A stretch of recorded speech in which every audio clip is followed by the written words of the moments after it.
Today we're going to talk about how to use 5 ancient Egyptian concepts as daily rituals, so that you can use them instead of just reading them and then forgetting them. I know you've probably read inspirational things before, and then you get back to living your life, and these teachings don't really change your life.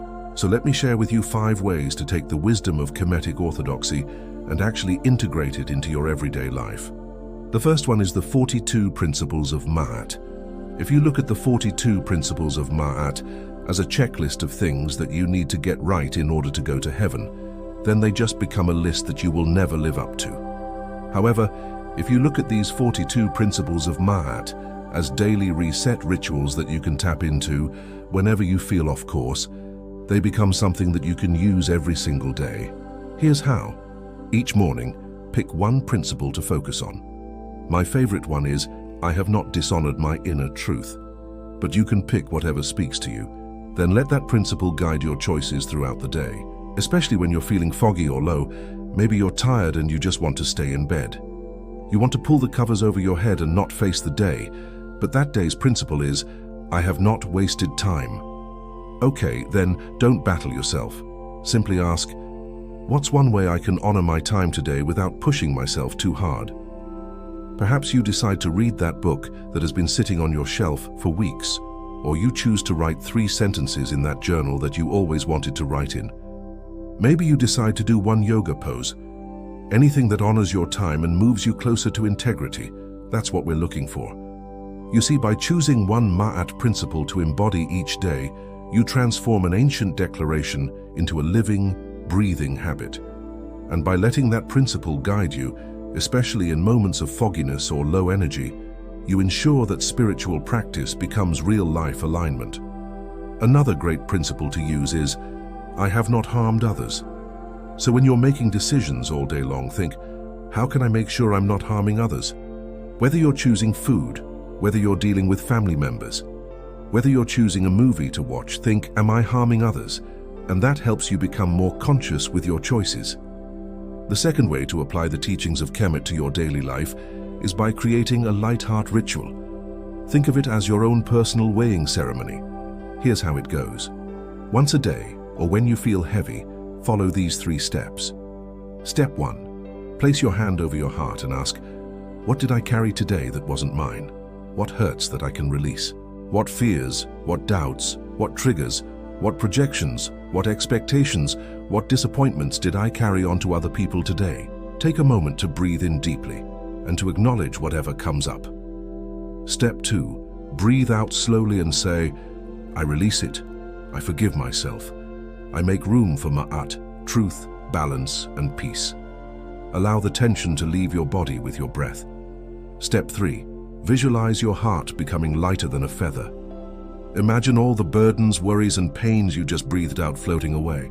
This simple ritual clears emotional debris from your aura and allows you to rest easy. It's a great way to process your emotions and end your day on a peaceful note. Plus, when you notice yourself feeling drained or discouraged, this ritual acts as an anchor, helping you reconnect with your true essence, your higher self. Over time, you'll find it easier to release what doesn't serve you and embrace the lightness of being. So, try it out tonight and let me know how you feel tomorrow. The third daily ritual you can use to connect to your higher self is by connecting your daily life to the hero's journey through the duat. Now, life feels hard. Sometimes it feels impossible. Why? Because right now you're in one of the middle gates. You're in one of the middle stages of the duat. This is the space where the old is dying and the new hasn't fully formed yet. It's a transitional phase, and it can feel uncomfortable. But here's the thing. The duat reminds us that this is not a punishment. This is an initiation. It's not a curse. It's a blessing. So when you're going through tough times, when you're struggling with your kids, when you're trying to make ends meet, when you're trying to figure out your next step, when you're trying to pay your bills, whatever you're going through, I want you to think of yourself as a hero who is walking through the duat. The duat is not the realm of the dead. It's the realm of transformation. The duat is a place where we face our deepest fears and shadows so that we can bring light into those places and heal ourselves. So whenever you make a meal for your kids, think, I am nourishing my tribe. I am feeding my future generations. Whenever you write down a thought instead of spiraling, whenever you light a candle and breathe for 2 minutes, whenever you make a choice to be kind to a stranger, you are passing through one of the inner gates of the duat. Every little choice you make brings you closer to the light. So when you wake up in the morning, ask yourself, what part of the duat am I in today? What shadow am I facing? What light can I bring in? Just 1% progress a day keeps you moving forward on your soul's path. Now, the fourth way to integrate Kemet into your daily life is by writing like Thoth. I know there are some of you who don't consider yourselves writers, but trust me, this is something everyone can do. On the days you don't feel like doing anything, when you feel lazy, unmotivated, or overwhelmed, instead of battling yourself, try this instead. Close your eyes, take a deep breath, and ask your higher self or Thoth, what am I supposed to remember today? What am I supposed to understand about myself, about life, about the universe today? Now open your eyes and write down 3 sentences. That's it, 3 sentences. It doesn't matter if they're grammatically correct or coherent. Just write down whatever comes to mind. Now, most of you won't see the connection between writing 3 sentences and writing like Thoth, and I totally get that. However, when you write, you are channeling. When you channel, you are healing. And when you heal, you are activating your gifts. Writing like Thoth activates your intuitive energy. It connects you to your higher self. It opens you up to receive guidance, and it aligns your energy with the divine. And yes, I know some of you might be thinking, this is ridiculous. I am not a writer.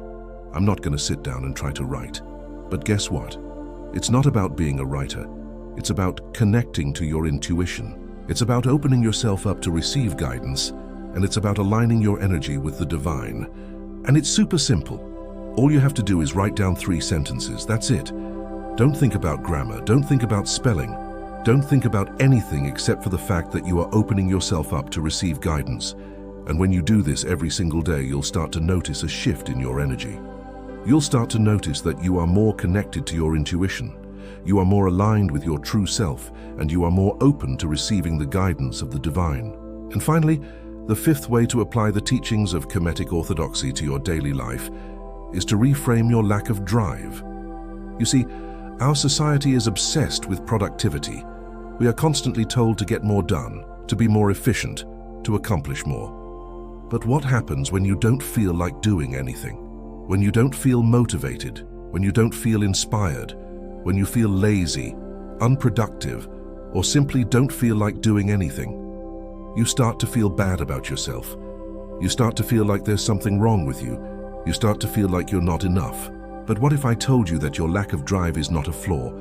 What if I told you that it's a message from your soul? Your soul is trying to tell you that you're pursuing the wrong kind of ambition. Your energy is calling for sovereign, purpose-led action. You are in a preparation phase, not a failure phase. So the next time you find yourself struggling with low drive, I want you to do 2 things. No. 1, rest.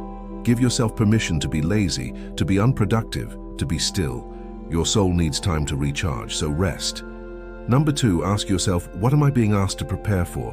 What am I being asked to get ready for? What am I being asked to manifest? When you reframe your lack of drive as a sacred signal from your soul, you stop fighting yourself and start flowing through the duat. You stop resisting the natural cycles of life and start embracing them. You stop judging yourself and start honoring your true nature. And that is how you live a life that is truly aligned with your soul's purpose. Thank you so much for watching. If you liked this video, please leave me a thumbs up. And I hope to see you in my next one. Bye for now.